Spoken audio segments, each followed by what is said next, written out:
Hello and welcome. My name is Brian Meyer, and I'm a research engineer in the Commercial Buildings Group with the National Renewable Energy Laboratory in Golden, Colorado. And I'm also a part of the Jump into STEM competition management team. First and foremost, it's my pleasure to welcome you and to extend a thank you for your interest in this year's Jump into STEM competition. Before we begin, I have a few helpful reminders. First, this presentation is pre-recorded, enabling students and professors to revisit at any time. Second, there's a copy of these slides available on the jumpintostem.org website. Simply navigate to the current challenges, and within each challenge, select the link to additional challenge resources. Also, the jumpintostem.org website contains all relevant information pertaining to submissions, submission requirements, evaluation criteria, and many other helpful resources. This pre-recorded presentation is meant to discuss one of the 3 challenges for this year's Jump into STEM competition, specifically solving market adoption for emerging efficiency technologies. On the website, you can find similar resources for the other 2 challenges, as well as a recorded presentation focused on how to create a good submission. Jump into STEM seeks to inspire the next generation of building scientists by developing challenges that are relevant to today's top research questions. As you will see, this challenge topic is quite broad, encouraging and enabling students to focus and provide a unique solution to a specific area of interest and stakeholder group within the broader challenge topic scope. So let's begin. Energy efficiency has been a hot topic for many years now in the building sciences. Many new technologies have become available over the last few decades, providing numerous opportunities for us to reduce the amount of energy we consume in our residences and our commercial spaces. Let's take a quick look at how we've been doing. We've been building more and more homes, as you can see by the chart on the left. Yet if we look at energy consumption, we see that for our homes, it is growing at a faster rate than we are building them. Or in other words, we are using more energy per home on average, despite the energy efficient technologies that are available. How about our commercial buildings? How are they doing? We see a similar steady growth in the number of buildings or the amount of area available.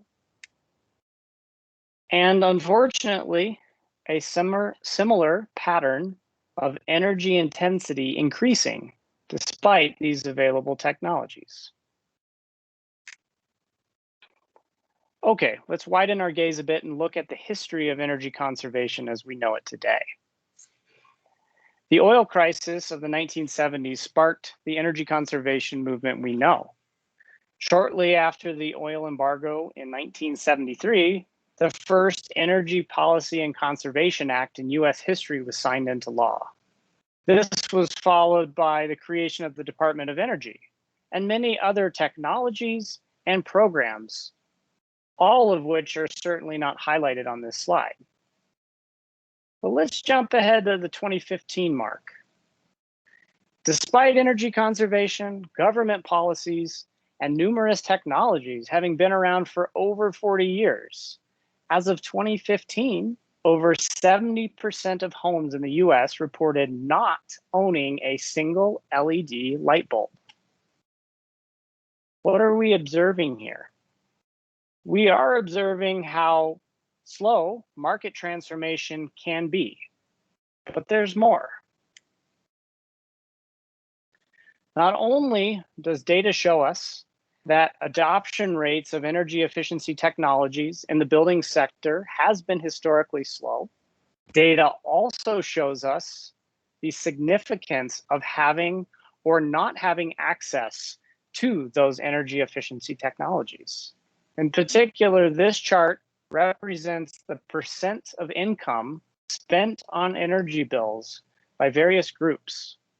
It's important to note that this is based on the most recent data available, which was 2019.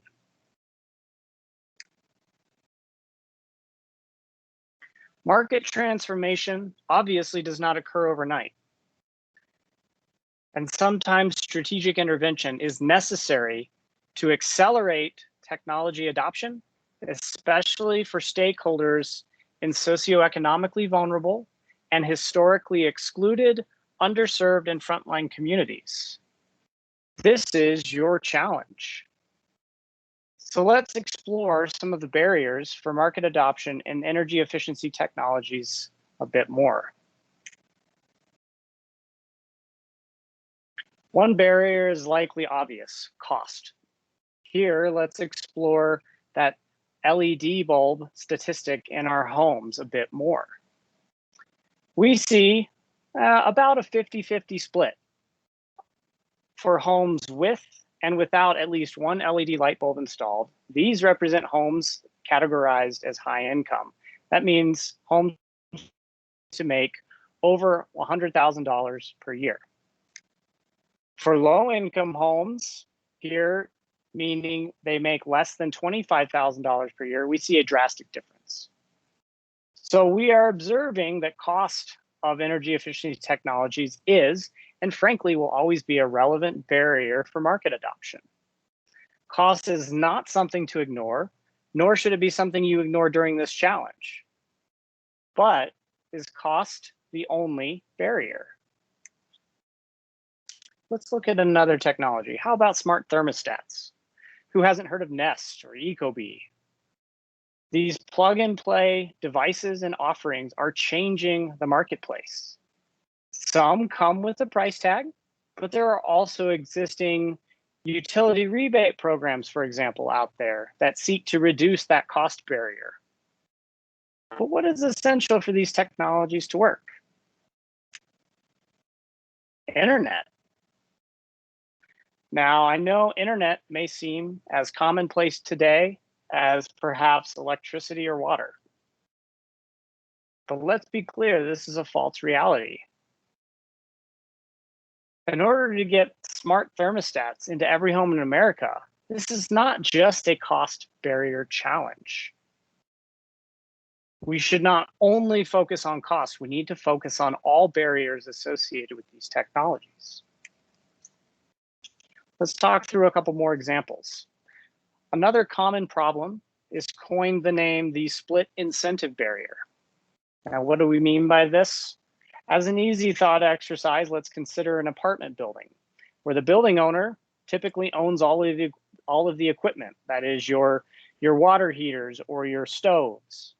And then there's the tenants or the renters who pay rent and typically pay the utility bills.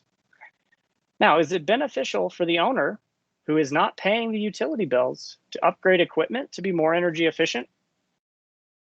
So what are ways to solve this challenge? Frankly, a significant portion of the US population rent. So how do we increase the adoption of energy efficiency technologies when we struggle with the who pays versus who gains problem? How about simply awareness, knowledge? Maybe we're breaking old habits. They might seem commonplace, but these are documented barriers that slow and hinder the adoption of technologies that would otherwise directly benefit users. This particular study focused on low-E storm windows for existing residential homes. And it may be an interesting read for you when considering awareness or knowledge market adoption barriers. How can we effectively inform and perhaps challenge perceptions in a world where false information is as readily available as fact?